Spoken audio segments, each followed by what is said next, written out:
What's going on, guys? Welcome back to the Z-Man Show. Last time we talked about the worst game in every Sonic era. Well, today I thought we'd break a Sonic fan tradition and talk about something positive. So we're going to look at the best game from every Sonic era. Once again, we're only going to be looking at the mainline games, so no spin-offs, side games, or handhelds. And remember, these are just my opinions. It's not my fault that they're all correct. So without further ado, let's go.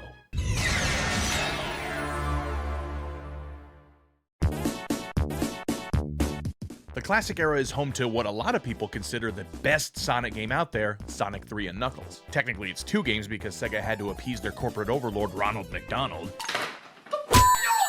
But it doesn't matter because that's not the game I'm talking about. Nope. In my opinion, even though Sonic 3 and Knuckles is a better game on paper, to me, Sonic 2 is the best of the classic era. In this game, Sonic is trying to stop Dr. Eggman once again from collecting all 7 Chaos Emeralds to power his machine, the copyright infringement egg.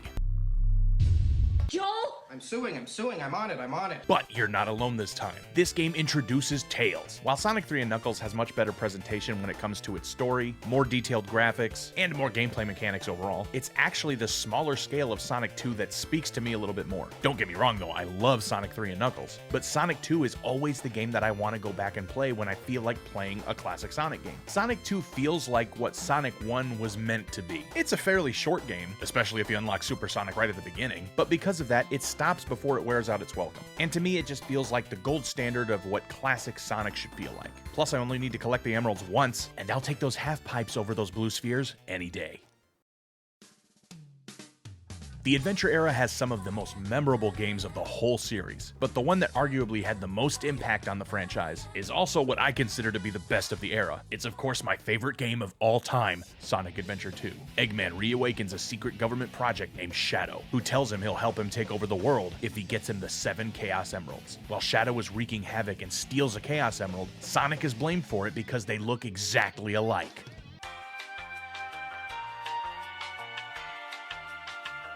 They're the same picture. So Sonic has to embark on an adventure to stop Shadow and Eggman. There's a reason this game is held in such high regard. The gameplay is top-notch. Yes, I'm even talking about the gem hunting stages. I don't know what everyone's problem is with them. I always liked exploring in them and just always enjoyed the gem hunting in general. Honestly, my least favorite style of gameplay in that one is the mech shooting ones, and I still enjoy those fine. I just never understood all the hate for the other two types of gameplay. Maybe it's because they're bad at it.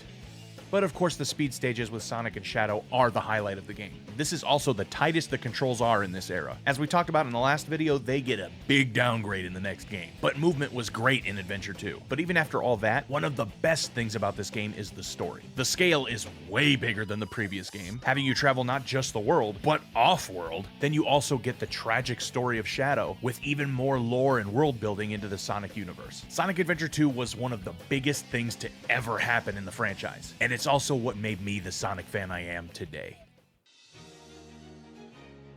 The quote-unquote Dark Ages, of course, had some misses, as we talked about last time, but the last mainline game to come out in that era, while being divisive, is still easily the best of the era, Sonic Unleashed. Sonic confronts Eggman in space, but gets caught off guard and gets the super sucked out of him. Did he just knock the Super Saiyan out of him? Eggman uses that energy to power a cannon that breaks the world apart. Inside the planet, a monster starts to take shape, while in space, Sonic starts to change shape, turning into the problem that most people have with the game, the Werehog. After falling back to Earth, Sonic meets Chip, and while trying to help Chip regain his memory, discovers more about Eggman's plot to use Dark Gaia to take over the world. This game only gets a bad rap for the Werehog, and I have some issues with that. But we'll talk about the good things first. First off, as you can already tell, this game is beautiful. The pre-rendered cutscenes are gorgeous, and even the in-engine cutscenes are really good. But it doesn't stop there. Whether you're in one of the hub worlds or any of the stages, this game always looks incredible. And it's not just the graphics either, but the art style looks really good too. In my opinion, this is the best Sonic's world has ever looked, especially in the designs of the humans. In Sonic Adventure 1, the humans looked more like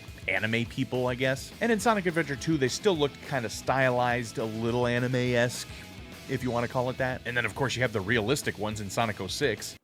But the humans in Sonic Unleashed fit so well into Sonic's world. And then of course this is the game that introduced us to the boost style of gameplay. This was the fastest Sonic had ever been in gameplay, and it was amazing. And then you had the other half of the game. While most people love the day stages as Sonic, a lot of those same people hate anything to do with the night stages as the Werehog. Now don't get me wrong, the day stages are obviously the best part of the game, but the nighttime stages are actually pretty good when you don't have a bitch in your ear telling you they're not as good as the daytime stages. When you upgrade the right stats and learn the combos of the Werehog, the stages are actually pretty good. They've got some decent platforming challenges as well as some fun combat, if you learn how to play. Now I can totally understand that not being everybody's cup of tea, but it doesn't make the game as a whole bad. Sonic Unleashed was also the last great Sonic story until Sonic Frontiers. Just like any other Sonic game, it has its flaws, yet it still manages to be one of the best 3D games in the series.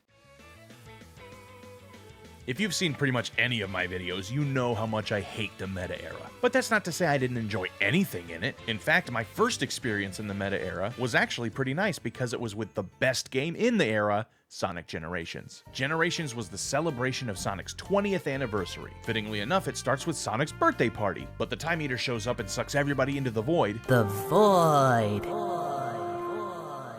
Sonic meets his past self, and they gotta go real fast to save the world. This game took the biggest games from Sonic's history and reimagined levels from them in 2D and 3D gameplay styles. Seeing your favorite levels from the classic era and the adventure era reimagined in HD was awesome. Sonic Generations also had some of the best boost style controls there ever were. You also play as classic Sonic in 2D versions of each level. You play reimagined versions of levels you already played as classic Sonic in, but then getting to play them in what was then known as the 3D era, then modern era. While the story and writing in this game weren't very good at all, the incredible gameplay more than outweighed what was lacking in that department. This game is still considered to be one of the best in the series by a lot of fans, and it's easy to see why.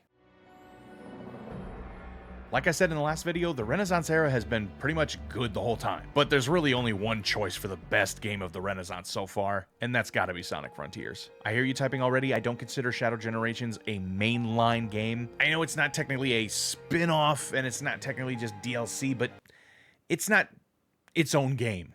It is, but it's not. I'm not counting it, okay? I will say, though, if I was counting it, it would be a much harder choice. In Frontiers, Sonic and friends are going to the Starfall Islands to see why the Chaos Emeralds have been drawn there. But as soon as they arrive, they all get sucked into cyberspace. Sonic is the only one able to escape, and he sets out on an adventure to save his friends. The further you get into the game, the more you learn through Sonic's adventure saving his friends, as well as cutscenes of Eggman being stuck in cyberspace. Sonic Frontiers took the boost style of gameplay and modified it a bit for open zone areas. Basically an open world, with cyberspace portals being the acts of the game. This was the first time we had an area this big to freely roam around as Sonic, and it was great to be able to use Sonic's speed and agility to get around the islands. There was also a combat system for Sonic to fight enemies in the open world. Your abilities could be upgraded with the skill points that you get from defeating enemies or just playing the game. Personally, I think the cyberspace stages were the weakest part of the game. They weren't bad, they were just kind of forgettable. To me, the most fun you'll have in that game is free roaming and doing the challenges out in the open world, and the insane boss fights. Not only was the gameplay a big change up from what came before, but the story took a much different direction as well. We finally got a Sonic game with a more serious tone to it that we thought we were going to get with Sonic Forces. The final boss of this game left something to be desired, but that was fixed with the Final Horizon DLC, where we even got a new form of Super Sonic. Sonic Frontiers, even though it's not one of my absolute favorites, definitely revived my faith in the series after Forces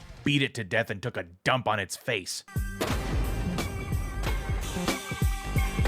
It raised my hopes for where the series was headed, which then we got the gameplay and story of Shadow Generations, which made it even easier to see that we were on the right track. If you haven't already, check out the previous video where we listed the worst game of every era. Anyway, thanks for watching, guys. Like and subscribe. I'll see you next time on The Zman Show.